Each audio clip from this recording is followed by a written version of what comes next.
Welcome back, it's time for Heresy Thursday once more, and we are firmly back in Space Marine character territory, which makes sense, it's the Horus Heresy, there's a lot of Space Marines and a lot of characters.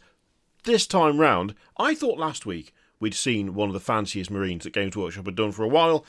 I spoke too soon. I spoke way too soon. Like, this Blood Angel, Mr. Aster Crohne, is insane with how much, decoration and filigree and trim and stuff. It's actually mad. So yeah, this is Aster Crohne, part of the Blood Angels, and he's known as the Shroud Maker, which is honestly quite a cool title, and has survived more grueling battles than almost any other warrior in the Legion, which is, I mean, that's big. That's a big claim. That is quite the accolade to have. And look how much stuff is going on here.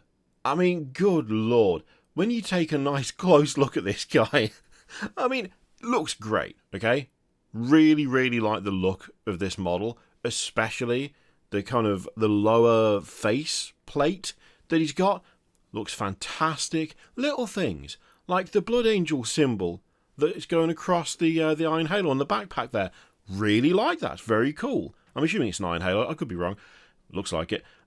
Overall, this is a nice looking model, but good God, there is so much stuff to highlight on this. Look at all the decoration. Just on the tilt shield alone, there's quite a lot going on there, and it's everywhere. Like, the chest has got, quite a lot of it. I think the only reason the chest doesn't have more is because there's quite a big symbol stuck in the middle of it, but the pauldrons are absolutely covered in them. His little wrist flamer thing, again, super ornate, super ornamented. It's just the highlighting. The highlighting would kill me. I would die of old age before I finish painting this model because there's just so much extra decoration. And yet, for some reason, right, I'm of the opinion that there are a few Legions that can get away with just really going overboard. Like, really going overboard with the amount of decoration, with how busy the armour is, just with how overall fancy they look. Blood Angels is one of those. I'm not sure why, but I just don't find it too much when it's on Blood Angels. It feels too appropriate for them for me to be like, there's too much going on here. It's way too busy. Because objectively, this is quite busy. Now, it's not as bad as it could be, to be fair. I like the fact they have left, like, the upper parts of the legs. Those are fairly plain. There's a little bit of decoration right at, like, the top of the thigh there. There's just a little bit kind of peeking through. But it's not like they're absolutely coated in it. And even the angry masks on the shins, there is still a bit of just plain space surrounding that, which I think keeps it just about in line. I think it just keeps it millimeters below the threshold of being just too much, you know? I think if there was more there, it would start to just look a bit ridiculous. Like, to the point where you just wouldn't be able to really tell what anything is because you'd just be overwhelmed by all the swirly-whirly bits. But because we've got those spaces, it's actually okay, I think. We have a distinct lack of tactical rock. That's nice. I do like the mix of different materials. We've got the pouches on one side. In fact, no, not pouches. We've got a form of grenade on one side and another form of grenade on the other side.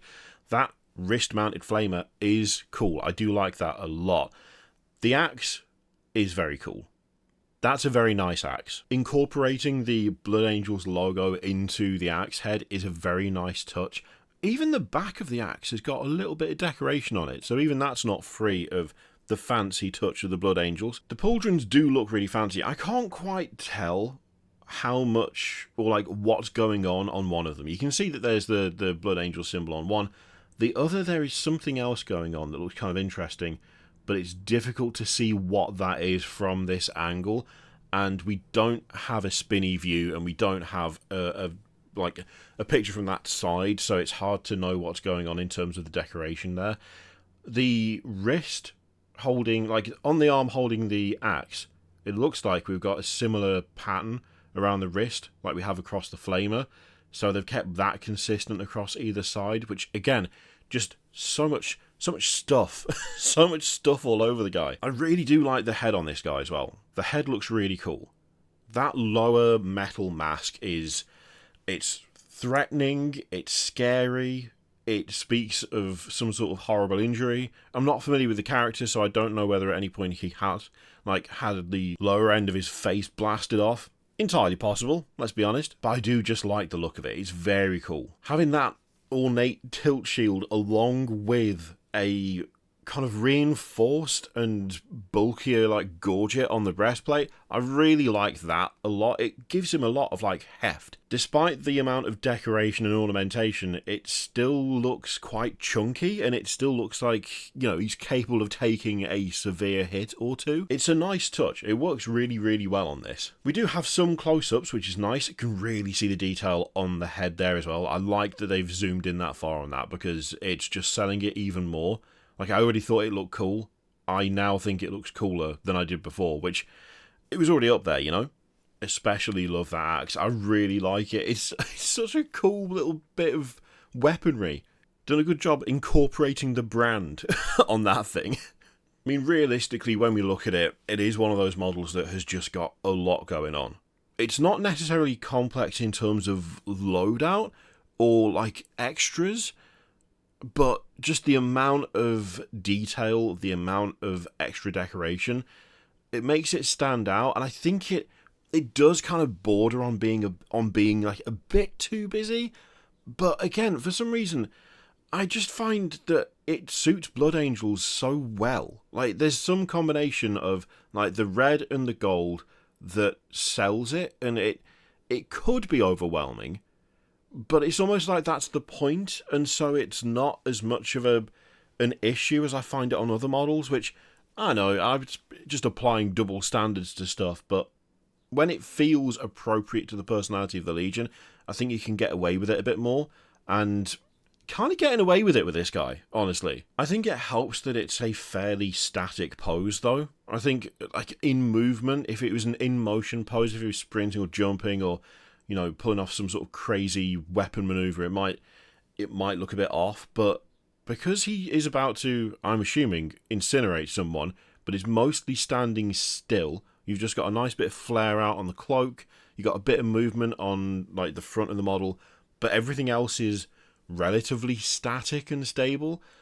It just kind of sells it as, like, a decisive moment, and it seems to add to the character as opposed to taking away by being too busy. Pretty good. It's pretty good. I like it. I will definitely say that I think he is a bit more fancy than last week's offering, which I thought last week's offering was pretty fancy, but there's just something about the gold and red combo with that amount of trim that I think it tips it over the edge, to be honest. So there you go, that's Aster Crohne. Let me know what you think of him in the comments down below. Do you think it is too busy? Are you looking at it going, that's too much, I don't want anything to do with that much trim? Or do you let it slide because it's Blood Angels and therefore it's okay when they do it? Let me know what you think in the comments down below. In the meantime, feel free to click all the things. Thank you very much for watching. I'll see you for the next one.